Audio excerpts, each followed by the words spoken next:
വളരെ വിഷമിപ്പിക്കുന്ന ഒരു കമന്റ്, വളരെയധികം സങ്കടപ്പെടുത്തുന്ന ഒരു കമന്റ്. അതാണ് കഴിഞ്ഞ ദിവസം മുസ്ലിം ലീഗ് സംസ്ഥാന അധ്യക്ഷൻ ബഹുവന്നരായ പാണക്കാട് സാദിഖ് അലി ശിഹാബ് തങ്ങൾ നേതൃത്വം കൊടുത്ത് കോഴിക്കോട് വെച്ച് നടന്ന ആ ഒരു സൗഹൃദ സംഗമത്തിൽ കാന്തപുരം ഉസ്താദും ജിഫ്രി തങ്ങളും കുഞ്ഞാലിക്കുട്ടി സാഹിബും പാണക്കാട് തങ്ങളടക്കമുള്ള നേതൃത്വ നിര ഒന്നായിരുന്നപ്പോൾ ആ ഒരു വീഡിയോ സോഷ്യൽ മീഡിയയിൽ ഞങ്ങൾ പ്രചരിപ്പിച്ചിരുന്നു. ആ ഒരു വീഡിയോയ്ക്ക് താഴെ വന്ന ഒരു വൃത്തികെട്ട കമന്റ്, ഒരു സംഘപരിവാർ ആശയക്കാരൻ്റെ കമന്റ്. അത്തരത്തിലുള്ള ആളുകൾക്ക് മാത്രമേ ഇത്തരത്തിലുള്ള കമന്റുകൾ ചെയ്യാൻ കഴിയൂ. ആ കമന്റിനെ പറ്റിയാണ് ഇന്ന് ഞങ്ങൾ പറയുന്നത്. ആ കമന്റ് ഇങ്ങനെയാണ്: മുസ്ലിങ്ങളെ വേർതിരിക്കുക തന്നെ വേണം, കാരണം അവർ ഇന്ത്യയിൽ നിന്ന് ഇന്ത്യക്കെതിരെ പല രീതിയിലും പ്രവർത്തിക്കുന്നു എന്നാണ് ആ കമന്റ്. ആ കമന്റ് എഴുതിയ വ്യക്തി സജീഷ് PP എന്നാണ് അദ്ദേഹത്തിൻ്റെ പേര്. അത് ഫേക്ക് ഐഡി ആയിരിക്കും. എന്തായാലും ആ ഒരു പേരിൽ വെച്ച് അദ്ദേഹം എഴുതിയ ഈ ഒരു കമന്റ്, മുസ്ലിങ്ങളെ വേർതിരിക്കുക തന്നെ വേണം. എനിക്ക് ഓർമ്മ വരുന്നത്, ഇന്ത്യ എന്ന മഹാരാജ്യത്തെ പിടിച്ചടക്കാൻ ബ്രിട്ടീഷുകാർ ഉപയോഗിച്ച ഒരു തന്ത്രമുണ്ടായിരുന്നു, ഡിവൈഡ് ആൻഡ് റൂൾ, ഭിന്നിപ്പിച്ച് ഭരിക്കുക എന്നുള്ളത്. ആ ഒരു തന്ത്രം തന്നെയാണ് ഇവിടെയും ഉപയോഗിക്കുന്നത്. മുസ്ലിങ്ങളെ വേർതിരിക്കുകയാണ്. ഇവിടെ മനസ്സിലാക്കേണ്ടത്, ഇത്തരത്തിലുള്ള കമന്റുകൾ എഴുതുന്നവർ തീർച്ചയായും ചരിത്രബോധമില്ലാത്ത, ചരിത്രമറിയാത്ത, കേൾക്കാത്ത, പഠിക്കാത്ത ആളുകളായിരിക്കും. അവർ ഇങ്ങനെയുള്ള വിഷവിത്തുകൾ സമൂഹത്തിൽ വിതയ്ക്കുമ്പോൾ അത് പൊടിച്ചു വരാൻ സാധ്യതയുണ്ട്. കാരണം സോഷ്യൽ മീഡിയയിൽ ഇത്തരത്തിലുള്ള വൃത്തികെട്ട കമന്റുകൾ ധാരാളം നമുക്ക് കാണാൻ കഴിയുന്നുണ്ട്. ഇനി ഇവിടെ പരിപാടിയിലേക്ക് നമുക്ക് വരാം. എന്താണ് അവിടെ നടന്നത്? ബഹുവന്നരായ മുസ്ലിം ലീഗ് സംസ്ഥാന അധ്യക്ഷൻ സാദിഖ് അലി ശിഹാബ് തങ്ങൾ, ആ ശിഹാബ് തങ്ങൾ സമൂഹത്തിലെ മുഴുവൻ മത നേതാക്കളെയും സാംസ്കാരിക നേതാക്കളെയും സമൂഹത്തിൽ മുൻപന്തിയിൽ നിൽക്കുന്ന മുഴുവൻ നേതൃത്വങ്ങളെയും ഒരുമിപ്പിച്ച് ഒരു കോഴിക്കോട് വെച്ച് ഒരു സൗഹൃദ സംഗമം സംഘടിപ്പിച്ചു. ഇങ്ങനെയുള്ള സൗഹൃദം സംഘടിപ്പിക്കേണ്ട ആവശ്യകത അത് ഞാൻ അവസാനം പറയാം. ഏതായാലും അതിൽ പങ്കെടുത്തത് മുസ്ലിങ്ങളുടെ പ്രധാനപ്പെട്ട നേതൃത്വ നേതാക്കളായിട്ടുള്ള കാന്തപുരം ഉസ്താദ്, പാണക്കാട് തങ്ങൾ, ജിഫ്രി തങ്ങൾ, അങ്ങനെയുള്ള നേതാക്കൾ ധാരാളം ഉണ്ടായിരുന്നു. അതേപോലെ ഹൈന്ദവ നേതാക്കൾ ഉണ്ടായിരുന്നു, ക്രിസ്തീയ പുരോഹിതന്മാരുണ്ടായിരുന്നു, ക്രിസ്തീയ നേതാക്കൾ ഉണ്ടായിരുന്നു, ധാരാളം ആളുകൾ ഉണ്ടായിരുന്നു.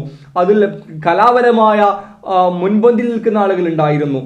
അതേപോലെ ധാരാളം ആളുകൾ ഉണ്ടായിരുന്നു. അവരെയൊക്കെ ഒരുമിപ്പിച്ചിട്ട് ഒരു സൗഹൃദ സംഗമം സംഘടിപ്പിക്കുകയാണ്.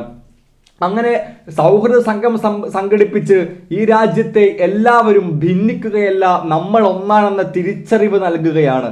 അങ്ങനെ നൽകുമ്പോഴാണ് ഈ രാജ്യത്തെ സംഘപരിവാർ ആശയക്കാർ ഭയപ്പെടുന്നത്.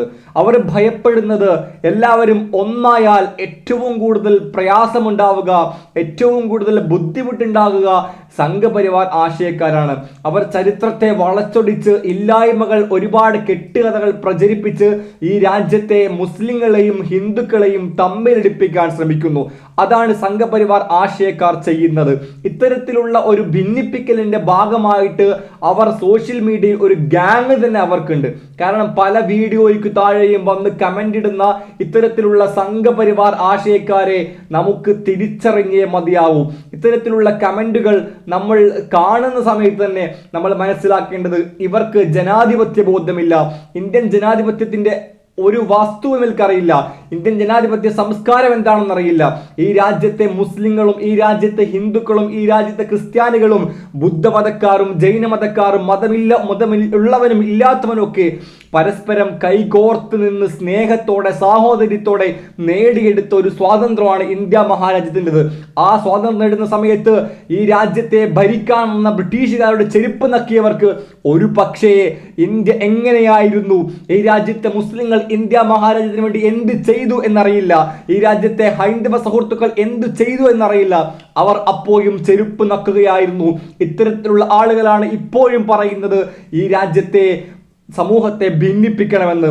ആ ഭിന്നിപ്പിക്കലിന്റെ ലക്ഷ്യം നിങ്ങൾക്ക് അറിയാമായിരിക്കും. ഇത്തരത്തിലുള്ള ആളുകൾ സമൂഹത്തിന് എന്താണ് നൽകുന്നത്? സമൂഹത്തിൽ വിഭാഗീയതയുടെ ഒരു പ്രശ്നം, വിഭാഗീയത പരത്താൻ മാത്രം ശ്രമിക്കുന്ന ആളുകൾ സമൂഹത്തിൽ സാമൂഹ്യ മാധ്യമങ്ങളിൽ വന്ന് ഇത്തരത്തിലുള്ള കാര്യങ്ങൾ ഛർദ്ദിക്കുമ്പോൾ അവരുടെ ഉള്ളിലിരിപ്പ്, അവരുടെ മനസ്സിന്റെ വിഷം എത്രത്തോളം വലുതാണ് എന്ന് നമ്മൾ മനസ്സിലാക്കണം.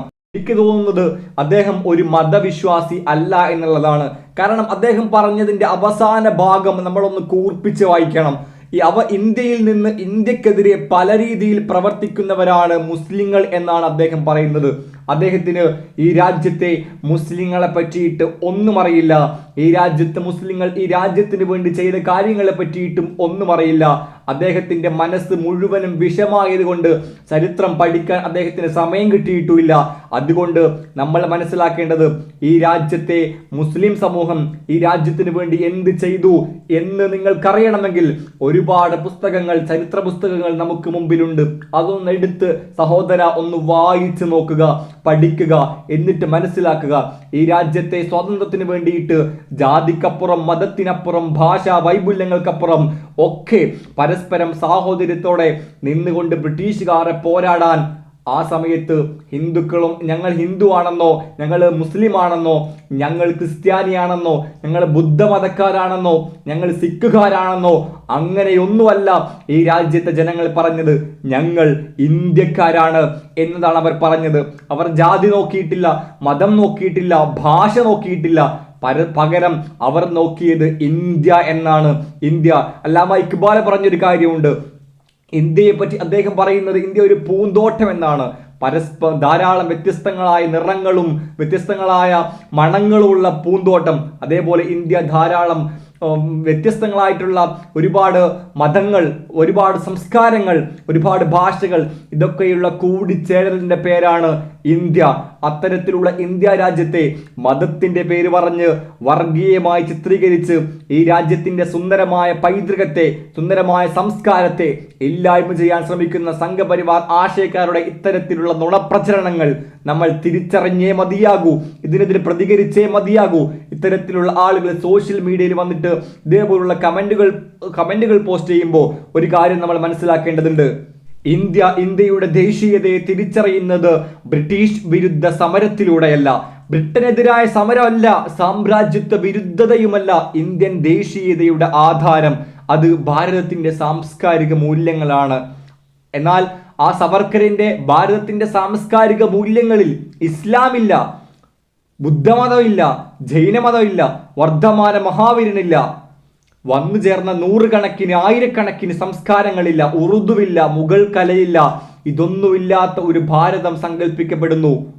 ഇതാണ് ഇന്ത്യൻ ദേശീയതയുടെ അടിസ്ഥാനം എന്ന് പറയപ്പെടുന്നു. ഇതിന്റെ പേരാണ് സാംസ്കാരിക ദേശീയത. ഈ ഒരു സാംസ്കാരിക ദേശീയത ഒരു രാജ്യത്ത് വളരുന്നു എന്ന് പറഞ്ഞാൽ അവിടെ ഫാസിസം വിതച്ചിരിക്കുന്നു എന്ന് വേണം നമ്മൾ കരുതാൻ. ഇത്തരത്തിലുള്ള ആളുകളാണ് മുഗൾ ഭരണാധികാരികൾ. ഈ രാജ്യത്തിന് വേണ്ടി ചെയ്ത കാര്യങ്ങൾ ഒന്നും അറിയാത്തവരാണ്. അതേപോലുള്ള ധാരാളം പൈതൃകങ്ങളും ധാരാളം സംസ്കാരങ്ങളും ഒന്നും അറിയാത്തവരാണ്. അതൊന്നും ഇന്ത്യയുടെ ഭാഗമല്ല എന്ന് പറയുന്നവരാണ് ഇത്തരത്തിൽ ഭിന്നിപ്പിക്കാൻ ശ്രമിക്കുന്നത്. ഇത് ഇന്ത്യയാണ്, ഗാന്ധിയുടെ ഇന്ത്യയാണ്, ഇത് നെഹ്റുവിന്റെ ഇന്ത്യയാണ്, മൗലാന അബുൽ കലാം ആസാദിന്റെ ഇന്ത്യയാണ്, അംബേദ്കറിന്റെ ഇന്ത്യയാണ്, ഭഗത് സിംഗിന്റെ ഇന്ത്യയാണ്. ഇത് നമ്മുടെ ഇന്ത്യയാണ്.